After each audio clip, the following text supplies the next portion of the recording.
আল্লাহ আমাদের কোনো অভাব রাখে নাই। শুধু দোয়া করি আল্লাহ এই সকল মুসলমানের দোয়া, তুমি তাদের দোয়া কবুল করি, আমার ফিলিস্তিনি ভাইদেরকে বাঁচাও। ফিলিস্তিনিদের পক্ষে হয়ে ইসরায়েলের যে পণ্য এগুলো প্রথমে বাদ দেওয়া, আর দ্বিতীয়ত হলো যে আমাদের দেশ সরকার যাতে এর সুবিধা করে দেয়, আমরা ফিলিস্তিনে যায়া ওদের সাথে দাঁড়াতে পারি, এরকম একটা সুযোগ সুবিধা করে দেওয়ার মাধ্যমে আমাদের মনে হয় যে আমাদের পাশে দাঁড়াতে পারি।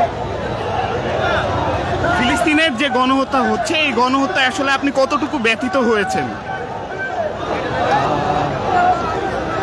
এটা আসলে ফিলিস্তিনে যে এখন গণহত্যা চলতেছে, বিশেষ করে যে ভিডিওটা সামাজিক যোগাযোগ মাধ্যমে ভাইরাল হয়েছিল, বোম পড়ছে এবং আমরা দেখলাম যে ঠিক সিনেমা সদৃশ মানুষ কিন্তু আকাশে উড়ছে, উড়ে পড়ে গেল। তো ওই ভিডিওটি আপনাকে কতটুকু ব্যথিত করেছে বা এই ঘটনাগুলো আসলে নিতে পেরেছেন কিনা? এজ এ মুসলিম এটা সবার জন্য একটা ব্যথিত আর বেদনাময় চিত্র ছিল যে এজ এ মুসলিম আমাদের পার্শ্ববর্তী আরেকটা এলাকার মুসলমানদেরকে এইভাবে নির্মমভাবে হত্যা করতেছে, এটা সবার কাছে একটা রক্তক্ষরণের বিষয়। এইভাবে বলবো যে ইসরায়েলকে সম্পূর্ণভাবে পুরো পৃথিবীর মাটি থেকে সরে দেওয়া হোক। আমি মনে করবো যে এটাই একটা একমাত্র সলিউশন আর কি, যাতে ইসরায়েলকে দেশে মানে আমাদের পৃথিবী থেকে একেবারে নিশ্চিহ্ন করে দেওয়া হয়।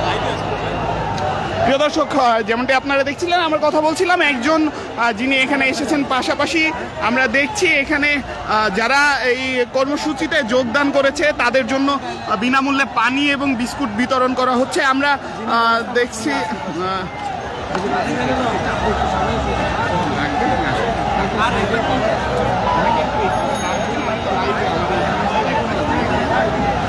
দেখছি এখানে যারা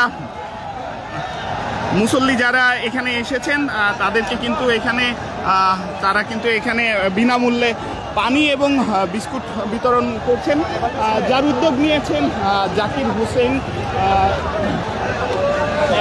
association of excellence charity Bangladesh, তিনি কিন্তু এই উদ্যোগটি নিয়েছেন।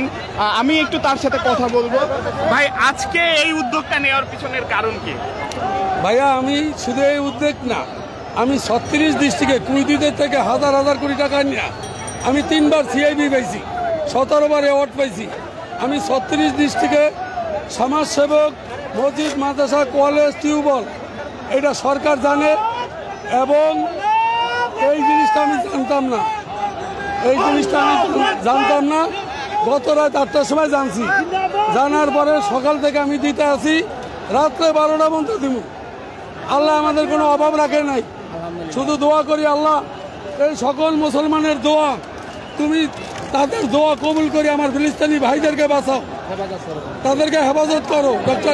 আমি ডক্টর মোহাম্মদ ইউনূস স্যারকে বলবো, স্যার বাংলাদেশে আমরা একজন ব্যাংকের কারিগর, সকল বাংলাদেশি ভাইদের অ্যাকাউন্ট থেকে 2% টাকা আমরা ফিলিস্তিনির জন্য তাদের ওষুধ পরি খাওয়ার জন্য পাঠান।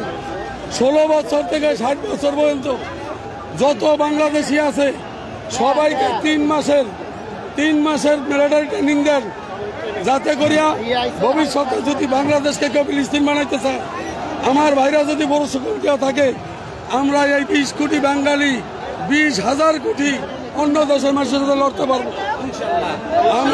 এই খাতে যদি আমাদের 140টা সংস্থা, আমি 50 লক্ষ টাকা আমরা ব্যাংকে দান করব। বাকি সংস্থার সাথে আমি কথা বলবো। আমার বিদেশি অনেক পার্টি যে আমাদের শেখ খালেদ মোহাম্মদ সবাই, তার সাথে কথা বলবো। আমার দেশের প্রতিটা ছেলেকে ট্রেনিং দেওয়া একান্ত প্রয়োজন। আপনার কাছে আরেকটি প্রশ্ন রাখতাম। আমরা দেখেছি সামাজিক যোগাযোগ মাধ্যমে একটি ভিডিও ভাইরাল হয়েছে, সামাজিক যোগাযোগ মাধ্যমে ফিলিস্তিনে যে বোমা হামলা হয়েছিল, সেই বোমা হামলায় আমরা দেখেছি ঠিক সিনেমার দৃশ্য সদৃশ মুসলমান যারা আছেন তারা আকাশে উড়েছেন বোমার আঘাতে। তো এই বিষয়টি আপনাকে কতটুকু ব্যথিত করেছে?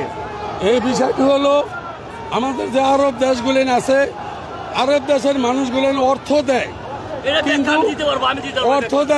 কিন্তু আমরা তো আর সেখানে যে যুদ্ধ করতে পারবো না। এই ভাইদের অত্যাচার দেখে আমরা 2 চোখের পানি ছাড়া, আল্লাহর কাছে দোয়া ছাড়া আমরা মুখ দিয়ে কি বলতে পারবো? তাই যারা বলনিয়া Saudi Arabia, Abu Dhabi, Qatar, Bahrain, Dubai, Oman, Syria, Saudi, এরা যদি চায় তা আমার দেশের 60% লোক জিয়াতে যাইতে তৈরি আছে। যদি তারা চায় আমাদেরকে নেওয়ার মতন এবং প্রয়োজন বাদে আমরা নিজেরাও যুদ্ধে নামিয়ে যাবো।